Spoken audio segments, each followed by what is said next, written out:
का जो assignment number 6 है और 7, 8, 9, 10 इन पांचों असाइनमेंट को हम देखेंगे इस वीडियो के माध्यम से। 5 एक साथ देखेंगे क्योंकि आप लोग को टाइम बर्बाद नहीं करना चाहते हैं। आप लोग को हम चाहते हैं कि जल्दी से जल्दी पढ़ाकर समाप्त कर दें।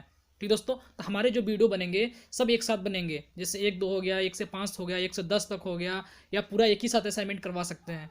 ठीक दोस्तों, तो आई होप ये बात आप लोग को समझ में आ गया। अब देखिए पहला क्वेश्चन क्या करें, समावेशन में आने वाली बाधाएं कौन कौन सी हैं। देखिए ये बाधाएं जो होती हैं शारीरिक, मानसिक, संवेदी तंत्र की विकासात्मक बाधा ये भी होता है, नकारात्मक अभिवृत्तियां भी होती हैं, अनुमन्य पाठ्यक्रम ये भी होता है। मतलब हमारा कौन सा ऑप्शन सही हो जाएगा, समावेशन में आने वाली बाधाएं उपयुक्त सभी हो जाएंगे। ठीक दोस्तों, अब देखिए अगला क्वेश्चन कह रहा है शिक्षण सहायक सामग्री का उद्देश्य नहीं है। देखिए जो शिक्षण सहायक सामग्री का उद्देश्य नहीं होता है वो क्या है। देखिए पाठ का रोचक बनाना बहुत अच्छा होता है, जब इंटरेस्टिंग बन जाएगा तो पढ़ने में बहुत मजा आएगा। छात्रों को क्रियाशील बनाना बिल्कुल सही है, छात्रों को क्रियाशील बनाना चाहिए क्योंकि वो पढ़ने में क्या हो जाए, उत्तेजित हो और मतलब अपना इंटरेस्ट जगाए। ठीक दोस्तों, इसमें क्या पूछा, उद्देश्य नहीं है। तो देखिए पाठ को नीरस बनाना मतलब पाठ नीरस मतलब क्या बोलना, उसको एकदम मतलब इंटरेस्टिंग नहीं लाना, ठीक है, कि रोचक ना बना पाए पाठ को, ये तो बिल्कुल ही गलत है। हमारा नहीं है पूछा तो यही हो जाएगा हमारा। ठीक दोस्तों, ये देखिए छात्रों को पाठ के प्रति रुचि जागृत करना तो बिल्कुल सही है। ठीक दोस्तों, तो तीसरा ऑप्शन हमारा गलत लग रहा है तो इसको मार देंगे। लिंगवा फोन द्वारा उच्चारणों को शुद्ध किया था, बिल्कुल सही है एकदम। लिंगवा फोन जो होता है उससे हम लोग क्या करते हैं, अपने जो प्रोनाउंसिएशन होता है उसको हम लोग क्या करते हैं, शुद्ध कर देते हैं। ठीक दोस्तों, तो सत्य हो जाएगा आपका। ये क्या कह रहा है, सॉरी पीछे देख लीजिए, हाँ लग गया है। ये क्या कह रहा है, समावेशन केवल विशिष्ट बालकों का होता है, बिल्कुल गलत है। समावेशन किसका होता है, देखिए जो दृष्टिबाधित होते हैं या फिर जो विकलांग होते हैं या फिर कम बुद्धि वाले होते हैं या ज़्यादा बुद्धि वाले होते हैं, विशिष्ट बालक होते हैं, सबका क्या होता है एक साथ जब शिक्षा दिया जाता है तो उसको क्या बोलते हैं हम लोग, समावेशन बोलते हैं। लेकिन यहाँ क्या कह रहा है, समावेशन केवल विशिष्ट बालकों के लिए होता है, बिल्कुल गलत है, सत्य नहीं हो सकता है। ठीक दोस्तों, आगे बढ़ जाइए। अभिवृत्ति के बारे में कौन सा कथन सत्य है। अभिवृत्त मतलब होता है कि जो अपने इस सब्जेक्ट में पढ़ने बहुत अच्छा लगे, मतलब उसको अच्छा हो और वो निगेटिव सोच है, तो कौन सा हो जाएगा ऑप्शन। देखिए अभिवृत्ति सकारात्मक या नकारात्मक दोनों होती है, कभी उसके मन में धनात्मक चलेगा, कभी ऋणात्मक ही चलता है, मतलब पॉजिटिव आता है निगेटिव आता है, उसको क्या कहते हैं, अभिवृत्ति का ये कथन सत्य हो जाएगा आपका, पहला ऑप्शन सही हो जाएगा। आगे बढ़िए, आगे बढ़ने देखिए टीएलएम का फुल फॉर्म देखिए, टीएलएम जो होता है इसको बोलते हैं, क्या बोलते हैं, शिक्षा सहायक सामग्री हिंदी में बोलते हैं। इसका इंग्लिश मीनिंग होता है टीचिंग लर्निंग मटेरियल होता है। ठीक दोस्तों, जब आप लोग कॉलेज में जाएंगे 1 महीने के लिए पढ़ाने के टीपी जाएंगे तो वहाँ पर आपको जो प्रधानाध्यापक वहाँ बोलेंगे कि आप टीएलएम बना के लाओ, बच्चों को टीएलएम से पढ़ाओ। ठीक है, हमने पढ़ाया है, मैं अपने वीडियो डाल दूंगा कुछ समय बाद, 1 महीने या 15 दिन बाद मैं डाल दूंगा, आप लोग देख लेंगे मैं कैसे इंटरेस्ट से पढ़ाता था पहले बच्चों को। जब मैं प्राइमरी स्कूल में पढ़ाने जाता था तो वहाँ पर बहुत अच्छे से मैं पढ़ाता था, वहाँ पे स्पेलिंग कैसे याद करना है, हर बच्चों को बैठे बैठे गेम की तरह मैं टीएलएम बना के सिखाता था। ठीक है दोस्तों, तो कौन सा ऑप्शन सही हो जाएगा, टीचिंग लर्निंग मटेरियल, शिक्षा सहायक सामग्री इसको बोलते हैं। ठीक है, ये बहुत इंपॉर्टेंट है, टीएलएम का फुल फॉर्म आपको कई जगह पूछा जाएगा इंटरव्यू में, जैसे आप लोग को जब प्रैक्टिकल होता होगा आपको डीएलएड का, वहाँ भी पूछा जाता होगा। ठीक दोस्तों, तो कौन सा ऑप्शन है, टीचिंग लर्निंग मटेरियल, पहला ही ऑप्शन आपका सही हो जाएगा। ठीक दोस्तों, आगे बढ़ जाइए, देखिए क्या करें, टीचर लर्निंग मटेरियल, दूसरा क्या करें, टीचर लर्निंग मटेरियल गलत है, ट्रेनिंग लर्निंग मटेरियल गलत है, टीचिंग लर्निंग मेथड ये भी गलत है, पहला ऑप्शन हमारा क्या हो जाएगा, सही हो जाएगा। साइन, देखिए साइन जो होता है सांकेतिक भाषा का प्रयोग होती है। देखो साइन क्या होता है, सांकेतिक भाषा का प्रयोग होती है, किसमें होती है, जो देख नहीं सकता है केवल छू के पता करे कि ये शब्द ऐसे होता है, ये शब्द ऐसे होता है, उसको क्या कहेंगे हम लोग, दृष्टिबाधित बालकों के लिए। पहला ऑप्शन आपका सही हो जाएगा, स्वरबाद नहीं होगा, अस्थि वाला नहीं होगा, सभी के लिए नहीं होगा, पहला ऑप्शन सही हो जाएगा। आगे बढ़िए, दृश्य श्रव्य शिक्षण अधिक सामग्री है, दृश्य श्रव्य शिक्षण अधिगम सामग्री कौन सा है। देखिए रेडियो है, समाचार पत्र है, किताबें हैं, दूरदर्शन है। देखिए जो दृश्य श्रव्य होते हैं, जो देखकर अपना जो शिक्षा प्राप्त करते हैं उसको हम लोग क्या कहते हैं, दृश्य श्रव्य, तो उसको कौन सा हो जाएगा, दूरदर्शन, जैसे हम टीवी देखते हैं उसके द्वारा हम लोग कर सकते हैं। ठीक दोस्तों, आगे बढ़िए, रेडियो एक साधन है, रेडियो किसका साधन है। देखिए रेडियो क्या है, देखिए श्रव्य, श्रव्य मतलब क्या, सुनना होता है, सुनने के तो साधन है, सुन के ही तो कुछ कर सकते हैं हम लोग, तो कौन सा हो जाएगा, श्रव्य हो जाएगा। देखिए दृश्य नहीं होगा, देखने वाला नहीं होगा, दृश्य श्रव्य दोनों नहीं हो सकता, जैसे टेलीविजन हो गया आपका, दूरदर्शन हो गया, जो दोनों कर सकते हैं, कोई नहीं, तो पहला ऑप्शन हमारा सही हो जाएगा। ठीक दोस्तों, अगर देखिए दृष्टिबाधित बच्चों को किस लिपि द्वारा सिखाया जाता है। देखिए मैं पहले ही बता चुका हूँ आपको, दूसरे असाइनमेंट में या तीसरे असाइनमेंट में जो दृष्टिबाधित बच्चे होते हैं वो ब्रेल लिपि से सिखाया जाता है, ब्रेल लिपि। ठीक दोस्तों, तो इसका खोज किसे किया था, याद आ रहा है, ब्रेल जो ब्रेल था, ब्रेल विधि को कौन सा, लुई ब्रेल। ठीक है, इन्होंने खोजा था फ्रांस से। ठीक दोस्तों, याद रहे, भूलना नहीं चाहिए आपको, क्योंकि ये टेट सीटेट भी पूछा जाता है। आगे बढ़ जाइए। देखिए 10 ही क्वेश्चन था, सॉरी, तो 10 क्वेश्चन का हम लोग 10 आंसर दे दिए, जीरो स्किप किए हैं। अब सबमिट करिए, अपना डाटा सर्वर तक पहुंचाइए जल्दी से जल्दी। तो क्या करेंगे, सबमिट करिए। देखिए 10 में से 10 आपका स्कोर आ गया, ये आपका 6 असाइनमेंट कंप्लीट हो गया। अब हम देखेंगे अगला 7th असाइनमेंट। इस तरह से हम देखेंगे 10 तक आज देखेंगे, उसका जो बचेगा लास्ट में एक ही दिन सारा कर देंगे। ठीक है दोस्तों, आइए अब स्टार्ट करते हैं 7वां असाइनमेंट। जो आपका समावेशी शिक्षा का ऑब्जेक्टिव 7वां असाइनमेंट है, उसको देखेंगे। सबसे पहला क्वेश्चन पढ़िए, अल्फ्रेड वीने ने पहला बुद्धि परीक्षा कब किया था। देखिए अल्फ्रेड वीने जो थे, ये बुद्धि परीक्षा के संस्थापक थे या जनक थे, जिन्होंने 1905 में इसकी खोज की थी। ठीक दोस्तों, तो 1905 इसका आंसर हो जाएगा पहला। अगला देखिए क्या कह रहा है, सामूहिक बुद्धि परीक्षा कितने रूप से होते हैं। देखिए जो सामूहिक बुद्धि परीक्षा होता है, 2 होते हैं, एक शाब्दिक अशाब्दिक। लेकिन इसमें क्या है, न शाब्दिक दिया है न अशाब्दिक दिया है। तो दोस्तों, तो कौन सा ऑप्शन सही हो जाएगा, इनमें से कोई नहीं। ठीक दोस्तों, अगला देखिए साक्षात्कार के प्रकार। देखिए साक्षात्कार जो होता है, इंटरव्यू आपको होता है 2 प्रकार का होता है, एक संरक्षित होता है, एक असंरक्षित होता है। तो कौन सा ऑप्शन हो जाएगा, दोनों हमारा हो जाएगा। अगला बढ़ जाइए, ब्रेल लिपि में कितने डाट होते हैं, कितने डाट सेल होते हैं। देखिए जो ब्रेल लिप होता है, जब हम लोग पढ़ाया जाता है, जो मतलब छू कर देखते हैं, उसमें 6 डाट सेल होते हैं। ठीक है, लेकिन इसमें 6 डाट सेल आपको दिया ही नहीं है। इसका आंसर देखिए, इसका आंसर इसमें पूछना चाहिए था कि एक किस बेस तक का होता है, तो माध्यमिक शिक्षा तक के बेस तक का होता है जो पढ़ाया जाता है। लेकिन क्वेश्चन इसमें गलत है, तो माध्यमिक शिक्षा ही मारेंगे, क्योंकि जब 6 नहीं दिया हुआ है तो इनमें से कोई भी नहीं करेंगे तब भी नहीं, लेकिन क्वेश्चन पूछने का तरीका इसका गलत है। ठीक दोस्तों, तो माध्यमिक शिक्षा कर लीजिएगा। और देखिए जिला शिक्षा एवं प्रशिक्षण संस्थान संबंधित है, किससे संबंधित है। देखिए जितने भी बेसिक मतलब प्राइमरी जितने स्कूल आते हैं, सब जिला शिक्षा प्रशिक्षण संस्थान, इसको फुल फॉर्म होता है डाइट, मतलब district institute of education training, इसको बोलते हैं डाइट जो बोलते हैं। आप लोग को जितने प्राइवेट कॉलेज हैं डाइट से ही इन्वॉल्व होते हैं। ठीक दोस्तों, और जो प्राइमरी स्कूल जितने भी टीचर होते बनते हैं, वहीं से इनका वेरिफिकेशन होता है, हर काम वहीं से होता है डाइट से ही। तो कौन सा ऑप्शन हो जाएगा आपका, बेसिक शिक्षा। ठीक दोस्तों, अब देखिए 50 से 75 बुद्धि लब्धे वाले बालक कहलाते हैं, क्या कहलाते हैं। देखिए जो 100 से कम होते हैं उसको थोड़ा सा मतलब बीच में जो होते हैं उसको क्या कहते हैं, मूड वाला बोलते हैं। और इसको जो बोलते हैं 50 से 75 के बीच में, उसको मंद बुद्धि वाले कहते हैं। ठीक है, और इससे जो कम होते हैं उसको मूर्ख बुद्धि वाले कहते हैं। जो 120 से ज़्यादा होते हैं उसको क्या कहते हैं, विशिष्ट बालक, मतलब वो बहुत पढ़ने में तेज है या बहुत स्ट्रांग है। इसको निकालने का तरीका मैं बताऊंगा आप लोग को, जब हम लोग टेट के क्लास लिया जाएगा तब बताया जाएगा। ठीक दोस्तों, अभी क्लासेस नहीं चल रही है कोई भी, क्योंकि अभी दीक्षा ऐप और जीपी ऐप में परेशान है हम लोग। ठीक दोस्तों, तो उसके बारे में हम बता रहे हैं। जब क्लासेस टेट की चलेंगी तो कुछ चैप्टर में पढ़ाऊंगा, जैसे मैथ का हो गया और कंप्यूटर का, जो स्पेशल कंप्यूटर का वह सब्जेक्ट है, और मैथ का मैं स्पेशली पढ़ाता हूँ। ठीक दोस्तों, आप कंप्यूटर का मेरा विषय देख सकते हैं, मैं कंप्यूटर ही पढ़ाता हूँ ज़्यादातर और मैथ पढ़ाता हूँ। आप मेरे वीडियो में डिस्क्रिप्शन में वीडियो के जो प्लेलिस्ट है उसमें आप चेक कर सकते हैं। ठीक दोस्तों, अब देखिए अगला क्या है कि अगला क्वेश्चन, चलिए अगले क्वेश्चन पर। योगात्मक आकलन है, योगात्मक आकलन क्या है, अधिगम के रूप में आकलन, अधिगम के लिए आकलन, अधिगम का आकलन, अधिगम के रूप में आकलन। ठीक दोस्तों, अब देखेंगे कौन सा ऑप्शन हमारा सही है। देखिए इसमें सबसे पहले आप देखिए कि योगात्मक आकलन होता क्या है। ठीक है, पहले इसके बाद देखिए योगात्मक होता है जो आप लोग कोई काम करते हैं पॉजिटिव रूप में। ठीक दोस्तों, जो पॉजिटिव रूप में आप काम करते हैं, ठीक दोस्तों, जो पॉजिटिव रूप में आप काम करते हैं उसी को हम लोग क्या कहते हैं, योगात्मक आकलन कहते हैं।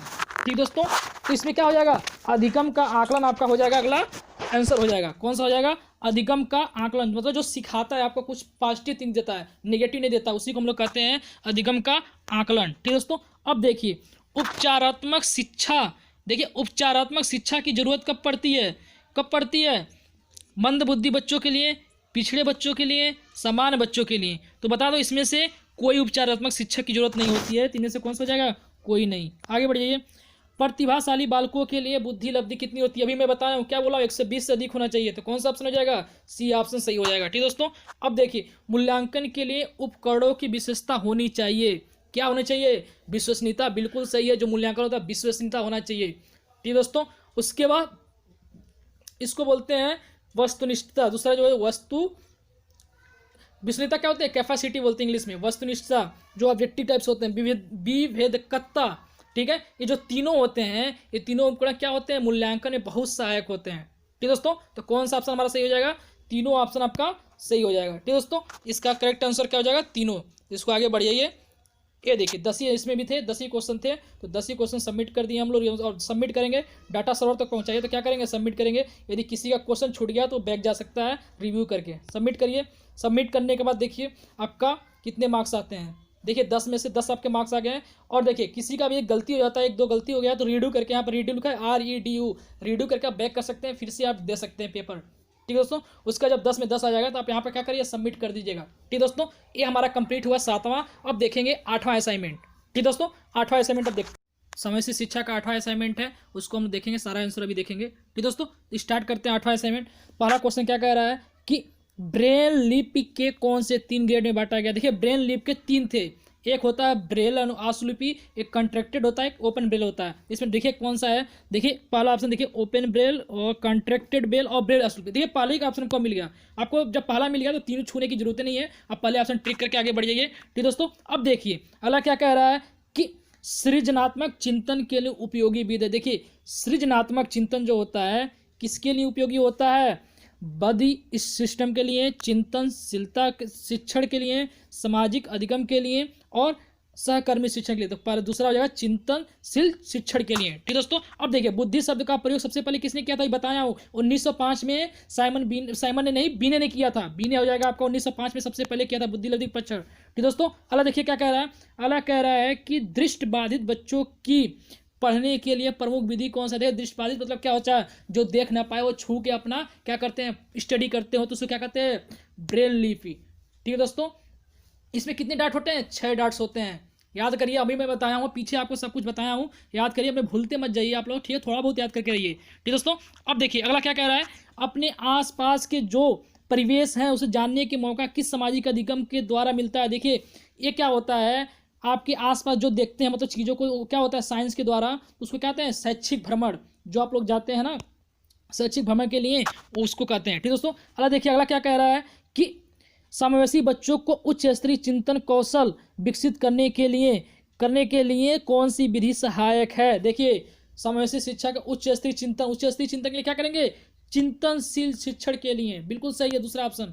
अगला देखिए बहुसंवेदी शिक्षण आवश्यक है छात्रों के, किस लिए आवश्यक है, मानसिक विकास के लिए, शारीरिक विकास के लिए, सामाजिक विकास के लिए और संवेदनात्मक विकास के लिए। देखिए संवेदनात्मक विकास के लिए होता है, बहुसंवेदी जो होता है सभी के लिए होता है, क्या बोलते हैं उसको, संवेदनात्मक। ठीक दोस्तों, अगला देखिए बालकों में सहयोग और सामाजिकता की भावना विकसित करने के लिए सबसे अधिक उपयोगी है, कौन सा उपयोगी है, सहकारी अधिगम सबसे उपयोगी होता है। ठीक दोस्तों, आगे बढ़ जाइए, अगला क्वेश्चन पढ़िए क्या कह रहा है। अगला कह रहा है कि खेल द्वारा अधिगम विधि में बच्चों को विकसित करता है, क्या विकसित करता है, एकाग्रता, ठीक है, संभावना, सद्भावना, आत्मविश्वास, सभी को निर्भर करता है, तो उपयोग सभी मार दीजिए, आगे बढ़ जाइए। अगला कह रहा है कि पाठ का पुनरावृत्ति के लिए सहकर्मी शिक्षण की कौन सी विधि अधिक उपयोगी होगी। ठीक है, इसमें बता दूं आपको, जो पारस्परिक सहकर्मी शिक्षण होता है ये ज़्यादा उपयोगी होता है। तीसरा ऑप्शन हमारा सही हो जाएगा। ठीक दोस्तों, अब देखिए 10 क्वेश्चन था, 10 क्वेश्चन में टच किए हैं और 10 में देखिए कितने ऑप्शन सही होते हैं हमारे। रिव्यू करना तो रिव्यू करके चेक कर सकते हैं कि कौन सा ऑप्शन कोई छूटा तो नहीं है मेरा। सबमिट करिए, सबमिट करने के बाद देखेंगे कि हमारे कितने मार्क्स आ रहे हैं। ठीक दोस्तों, देखिए 10 में से 10 आपके आ गए, बिल्कुल 10 में से 10 सही है। ठीक दोस्तों, देखिए क्वेश्चन जो है बहुत इंपॉर्टेंट क्वेश्चन है, ये सब ये टेट सीटेट में पूछा हुआ है, बहुत कई सालों में पूछा गया क्वेश्चन है सब। ठीक दोस्तों, जो आप लोग को साइकोलॉजी में पूछा जाता है, बाल विकास में जिसे बोलते हैं। ठीक दोस्तों, आई होप ये बात आपको समझ में आ रही होगी। अब हम चलते हैं 9वें क्वेश्चन पर, फिर 10वें, तो फिर हम 10 तक करके रुक जाएंगे, फिर अगले दिन हम लोग करेंगे, जो बचा रहेगा अगले दिन पूरा कंप्लीट कर लेंगे। ठीक दोस्तों, तो आइए आप देखते हैं 9वां असाइनमेंट।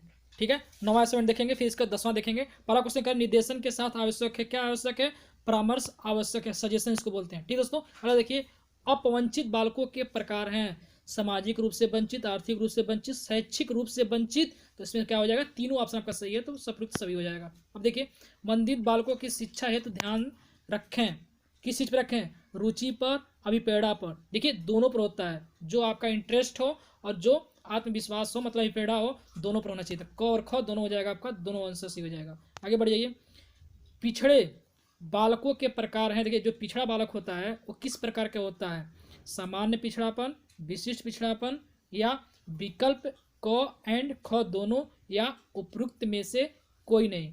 ठीक दोस्तों, तो इसमें से कोई नहीं होगा। ठीक दोस्तों, आप चौथा ऑप्शन मारिए, फिर आगे बढ़ जाइए। निर्देशन एवं परामर्श द्वारा बताया जा सकता है, क्या करने योग्य है, क्या नहीं करने योग्य है, दोनों आपका ऑप्शन सही हो जाएगा। तो क ख दोनों सही हो जाएगा। वर्तमान में निःशक्त बच्चों की शिक्षा को कहा जाता है विशेष शिक्षा, समेकित शिक्षा, समावेशी शिक्षा, उपयुक्त में से कोई नहीं। तो आपको समावेशी शिक्षा होता है। ठीक दोस्तों, आगे बढ़िए। निर्देशन का प्रकार नहीं है। देखिए, जो निर्देशन का प्रकार नहीं होता है, देखिए कौन से निर्देशन के प्रकार हैं और कौन से नहीं है। देखिए, पहला है शैक्षिक निर्देशन, दूसरा है लिखित निर्देशक, तो दूसरा आपका हो जाएगा जो निर्देशन का प्रकार नहीं होता है। ठीक दोस्तों, आगे बढ़िए। एक अच्छी निर्देशन सेवा होती है, क्या होती है, बाल केंद्रित या शिक्षा केंद्रित। तो इनसे बता दूं, बाल केंद्रित जो होता है वही आपका अच्छा निर्देशन होता है। ठीक है दोस्तों। समावेशीकरण की सफलता के लिए आवश्यक है, क्या क्या आवश्यक है। देखिए, इसमें क्षमता निर्माण का अभाव, अलगाव या अभिभावकों की भागीदारी या संवेदनशीलता। तो संवेदनशीलता जो होता है समावेशीकरण का सफलता का आवश्यक है। ठीक है, अब देखिए क्या पढ़ा कि निर्देशन युवक की सहायता देने के लिए वो प्रक्रिया जिसके द्वारा वह सीओ के साथ, दूसरों के साथ और परिस्थितियों के साथ समायोजन करना सीखता है। ये किसने कहा था, जोन्स ने या स्किनर ने कहा था। तो स्किनर ही देखिए आगे दूसरा ऑप्शन आपका स्किनर ने ही कहा था कि युवक की सहायता देने के लिए वो प्रक्रिया है जिसमें सीओ के साथ, दूसरों के साथ परिस्थितियों के समायोजन कर सके।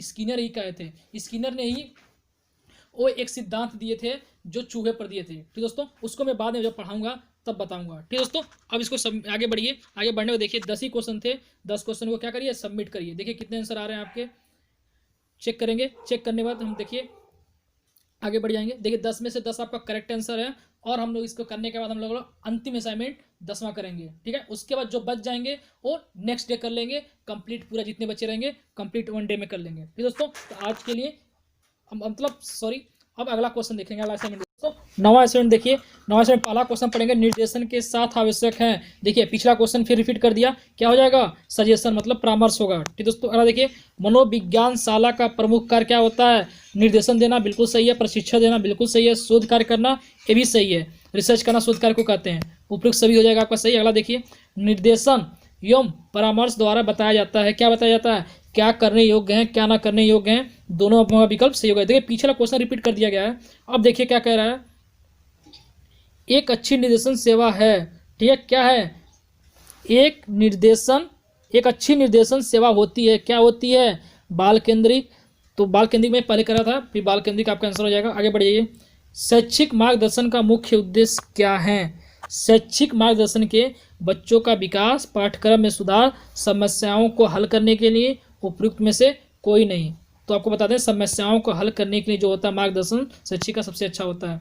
अब देखिए, व्यक्तियों को उनकी क्षमता को खोजने और विकसित करने की मदद करने की प्रक्रिया को संदर्भित करता है, क्या करता है, निर्देशन या परामर्श या उपयुक्त दोनों या दोनों में से कोई नहीं। तो निर्देशन जो होता है यही होता है क्षमता को खोजने का कार्य करता है। अब देखिए क्या कर रहा है, जिला शिक्षा एवं प्रशिक्षण संस्थान के कार्यों में शामिल नहीं है। देखिए हम बता दें आपको, डाइट में जो होते हैं 7 कार्य होते हैं। ठीक है, जिसमें से सेवा पूर्व सेवारत शिक्षा का प्रशिक्षण किया जाता है, मौलिक अनुसंधान। देखिए ये तो होगा ही नहीं, मौलिक अनुसंधान ये गलत है बिल्कुल। देखिए शिक्षा व्यवस्था की भागीदारी भी सही है, क्रियात्मक अनुसंधान भी सही है, और 4 और भी होते हैं। ठीक दोस्तों, तो अब आगे बढ़ जाइए इसको टिक करके।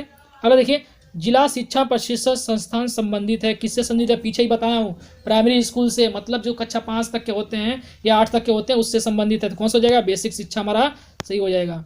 अब देखिए क्या कर रहा है, मानव संसाधन विकास मंत्रालय भारत सरकार द्वारा जिला शिक्षा प्रशिक्षण संस्थान को शिक्षा के क्षेत्र में कौन सी संज्ञा दी गई है। देखिए इसमें बता दूं आप लोग को, लाइट हाउस की संज्ञा दी गई है, सोलर हाउस नहीं, ग्रीन हाउस नहीं, व्हाइट हाउस नहीं, लाइट हाउस की संज्ञा दी गई है। अब देखिए अगला बढ़िए, देखिए फिर रिपीट कर दिया, वही क्वेश्चन सेम क्वेश्चन है, फिर वही मार दीजिए, तीसरा क्वेश्चन मार दीजिए, आगे बढ़ जाइए। अब देखिए क्या कह रहा है कि जिला शिक्षा एवं प्रशिक्षण संस्थान की स्थापना किस नीति के अंतर्गत की गई थी। देखिए ये जो राष्ट्रीय शिक्षा नीति 1986 में आया था, उसी के नीति से डाइट इसकी स्थापना की गई थी। इसका नाम है डाइट, जिसका फुल फॉर्म होता है district institute of education training. ठीक दोस्तों, आई होप ये बात आप लोग को समझ में आ रही होगी। अब आगे देखिए, आगे बस 11 क्वेश्चन थे इसमें। ठीक है, 10 क्वेश्चन है इसमें, 11 क्वेश्चन थे। अब क्या करेंगे, डाटा अपना सर्वर तक पहुंचाने के लिए इसको क्या करिए, सबमिट कर दीजिए। ठीक दोस्तों, सबमिट कर दीजिए, देखें कितने मार्क्स आपके आते हैं। देखिए 11 में से 11 आपके करेक्ट आंसर आ गए और ये आपका कंप्लीट हो गया 9वां असाइनमेंट। ठीक दोस्तों, अब लास्ट असाइनमेंट अब करेंगे। ठीक है, सॉरी ये यूनिट 10 का 10वां असाइनमेंट था। ठीक दोस्तों, तो आज के लिए बस इतना ही। अब हम मिलते हैं नेक्स्ट वीडियो में। धन्यवाद।